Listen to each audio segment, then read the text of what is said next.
Free fire খেলছে, Roni free fire খেলছে।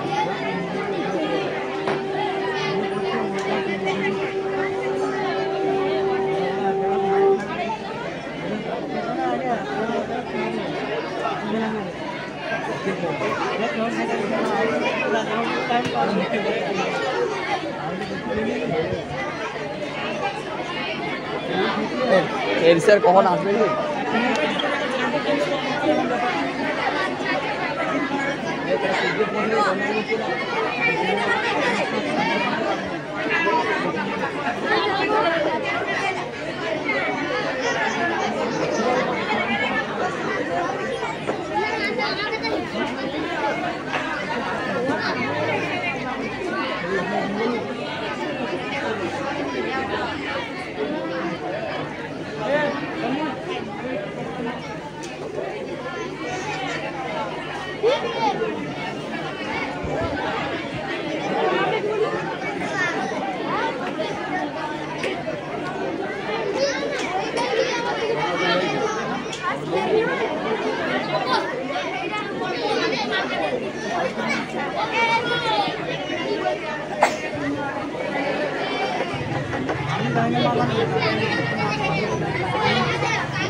তোরা রঙ করছিস কেন?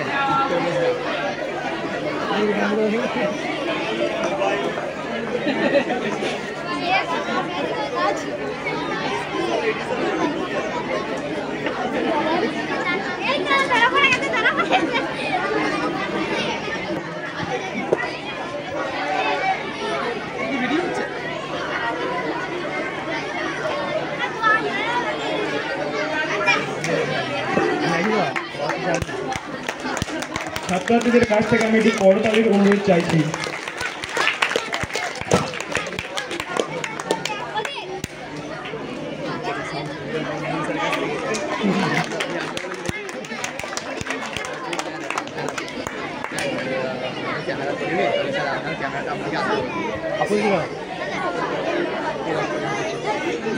ছাত্রছাত্রীরা তোমরা একটু করতালির মাধ্যমে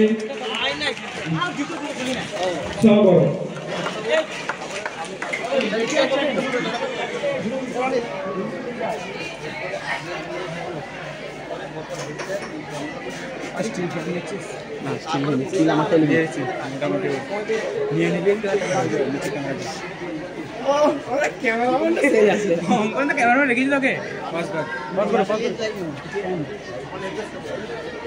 আমি তো বললাম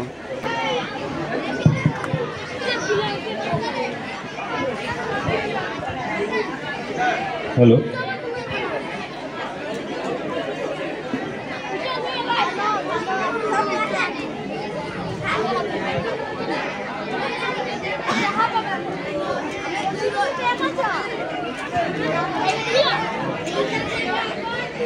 आज 5 সেপ্টেম্বর 1888 সালে আজকের দিনেই ডক্টরেট সর্বপল্লী রাধাকৃষ্ণন জন্মগ্রহণ করেছিলেন। তার এই জন্মদিনকে ঘিরে সারা ভারতবর্ষে বিভিন্ন শিক্ষা প্রতিষ্ঠানে শ্রদ্ধার সহিত শিক্ষক দিবস হিসাবে দিনটি পালিত হয়। আমরাও বিদ্যালয়ে এই দিনটিকে শ্রদ্ধার সঙ্গে পালন করার উদ্দেশ্যে সকলে সমবেত হয়েছি। আজকের এই জন্মদিন পালন অনুষ্ঠান মঞ্চে বা মঞ্চের সামনে যারা উপবিষ্ট আছেন, প্রথমত আমরা দেখতে পাচ্ছি আপাতত মঞ্চে যিনি আছেন আমাদের সদ্য প্রাক্তন হয়েছেন আমাদের বিদ্যালয়ের প্রিয় প্রধান শিক্ষক মহাশয়। ওনাকে আমি আন্তরিক শ্রদ্ধা, প্রণাম, শুভেচ্ছা জানাই, যিনি এই বিদ্যালয়টিকে তার নিষ্ঠা দিয়ে, ভক্তি দিয়ে, ভালোবাসা দিয়ে, একাগ্রতা দিয়ে সুন্দরভাবে গড়ে তুলে তাকে একটি উজ্জ্বল সোপানে পৌঁছে দিয়েছেন। তিনি স্কুলকে আগেও ভালোবাসতেন, এখনও ভালোবেসে চলেছেন। আমাদের ডাকে, ছেলে মেয়েদের ডাকে উনি সবসময় সাড়া দিচ্ছেন এবং পাশে আছেন। ওনার পরামর্শ বিদ্যালয়ে যাতে সুন্দরভাবে পরিচালিত হয়, ছেলে মেয়ের কোনো অসুবিধা না হয়, আমরা সাদরে গ্রহণ করি। তাই ওনাকে আমরা বিদ্যালয়ের পক্ষ থেকে শ্রদ্ধা জানাই, বারে বারে সম্মান জানাই, শুভেচ্ছা জানাই, অভিনন্দন জানাই। আর যারা আছেন আমাদের বিদ্যালয়ের সিনিয়র গেস্ট টিচার কার্তিকবাবুকে শ্রদ্ধা জানাই আমাদের বিদ্যালয়ের অবসরপ্রাপ্ত শিক্ষক শিবেন্দু কুশল মণ্ডল মহাশয়কে। আমি দেখতে পাচ্ছি না, এখানে আমাদের আরও প্রাক্তন সব শিক্ষকরা এসছেন। আমি মঞ্চ থেকেই রামদাসবাবু, মুকুলবাবু, নিমাইবাবু সকলকে আমি শ্রদ্ধা জানাই। আমি এই বিদ্যালয়ের প্রত্যেকটি শিক্ষক, শিক্ষিকা এবং শিক্ষাকর্মীকে আমার অন্তর থেকে শ্রদ্ধা, অভিনন্দন জানাই।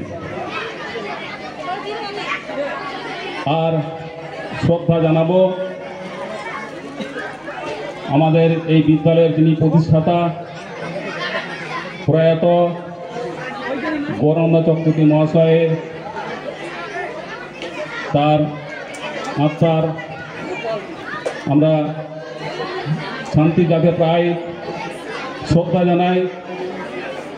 আমাদের বিদ্যালয়ের আর যারা প্রয়াত হয়েছেন, ভবানী বাবু, ভুজঙ্গ বাবু, রঞ্জিত বাবু এবং আমাদের এই শিক্ষাকর্মী মৃত্যুঞ্জয় গোস্বামী খুব হালাহালি প্রয়াত হয়েছেন, ওনাকে শ্রদ্ধা জানাই, ওনার আত্মার শান্তি কামনা করি। যাই হোক, এবারে বলি আমাদের শিক্ষার্থীরা সামনে সকলেই আছে। আজ প্রচণ্ড গরম দেখতে পাচ্ছি, পাখা, হাত পাখা নিয়ে পাখা করছে, গরম তো আছেই। যাই হোক, ওদেরকে আমি স্নেহাশিস ভালোবাসা জানাই। ওরা শ্রদ্ধা, আবেগ, ভক্তি দিয়ে এরকম একটি সুন্দর অনুষ্ঠানের আয়োজন করেছে, তাই ওদেরকেও অভিনন্দন এবং শুভেচ্ছা জানাই। এরপর আমি ডক্টরেট সর্বপল্লী রাধাকৃষ্ণনের কয়েকটা কথা বলে ওনার প্রতিকৃতিতে প্রণাম জানাবো বা শ্রদ্ধা জানাবো। ডক্টরেট সর্বপল্লী রাধাকৃষ্ণন মাদ্রাজের তিরুতারে শহরে এক গরিব ব্রাহ্মণ পরিবারে জন্মগ্রহণ করেছিলেন। পিতা সর্বপল্লী বীরসাম্য, মাতা সর্বপল্লী সীতাম্মা। বাড়ির আর্থিক অবস্থা মোটেই ভালো ছিল না, দিন আনা দিন খাওয়ার মতো। কোথায় আছে যে দারিদ্র দোষ গুণরাশি নাশি, অর্থাৎ দারিদ্রতা অনেক গুণরাশিকে নাশ করে। অনেক প্রতিভা দারিদ্রের কবলে পড়ে হারিয়ে গেছে, কিন্তু সৌভাগ্যের বিষয়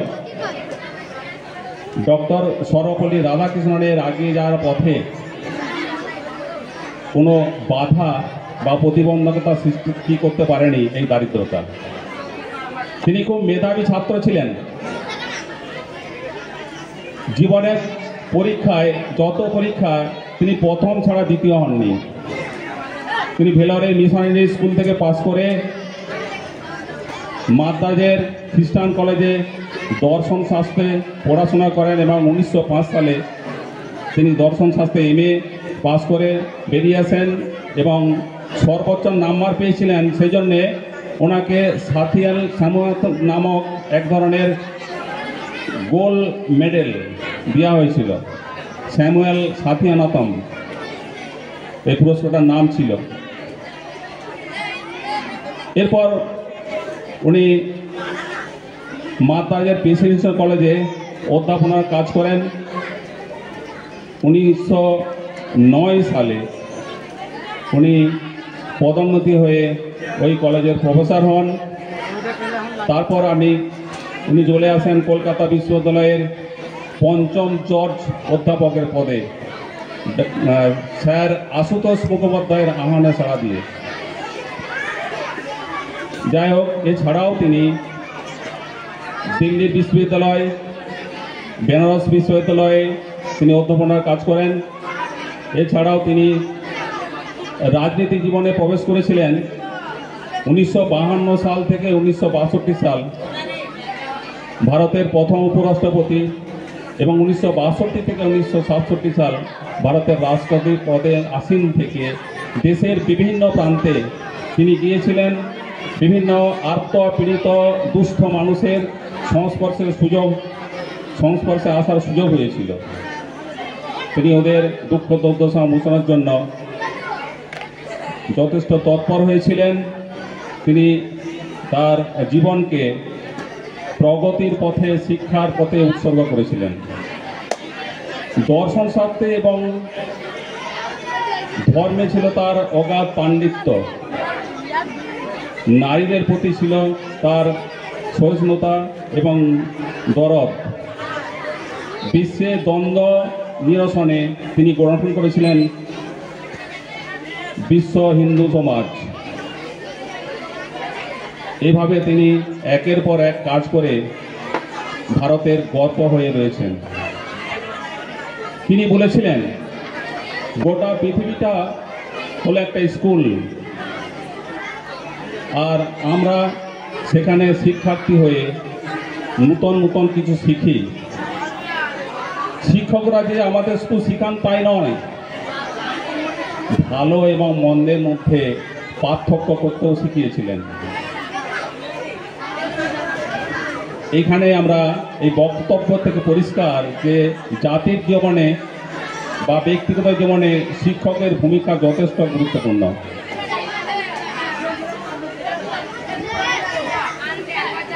আমরা দেখছি দেশের নানা প্রান্তে শিক্ষা প্রতিষ্ঠানেতে যে শিক্ষক দিবস পালন করা হয়, সেখানে শিক্ষার্থী এবং শিক্ষকের মধ্যে একটা আন্তরিকতার, শ্রদ্ধার বন্ধন দৃঢ় হয়ে থাকে। কিন্তু বর্তমানে দেখছি সমীক্ষায় এই বন্ধন যেন কোথাও শিথিল হয়ে পড়ছে, দুর্বল হয়ে পড়ছে। এখন যেন শিক্ষক দিবস পালনটা একটা ফ্যাশন হয়ে গেছে। বেলুন ফোলানো হচ্ছে, বাজি ফাটানো হচ্ছে, জরির ঝুড়ি উড়িয়ে দেওয়া হচ্ছে, সাবানের ফেনা উপর দিয়ে ছুঁড়ে দেওয়া হচ্ছে, বরফের মতো পড়ছে, কেক কাটা হচ্ছে, ড্যান্স চলছে। ঠিক আছে, সবই ভালো, কিন্তু শিক্ষার্থীদের মনে রাখতে হবে তাদের জীবন আদর্শ থেকে শ্রদ্ধা, নম্রতা, ভক্তি, বিনয়, ভালো ব্যবহার, গুরুজনদের প্রতি সম্মান, এগুলো যেন বিচ্যুত না হয়। যদি হয়ে থাকে তাহলে কিন্তু সভ্যতার সংকট অনিবার্য। দেশে বিশৃঙ্খলা সৃষ্টি হবে, বিদেশি শক্তি মাথাচাড়া দেবে, ভারতের দিকে তাকিয়ে থাকবে কখন ঢুকবো, কখন গ্রাস করব। যাই হোক, গার্জেনদের সাথে সাথে শিক্ষকদেরও কিন্তু নৈতিকতার ব্যাপারে সচেতন থাকা উচিত। প্রত্যেকটি শিক্ষক তারা শিক্ষার্থীদের মধ্যে শিক্ষার যে ভাবধারা তাকে জাগিয়ে তোলা উচিত। একজন আদর্শ শিক্ষক বেঁচে থাকেন, অমর হয়ে থাকেন একজন আদর্শ শিক্ষার্থীর জীবনে।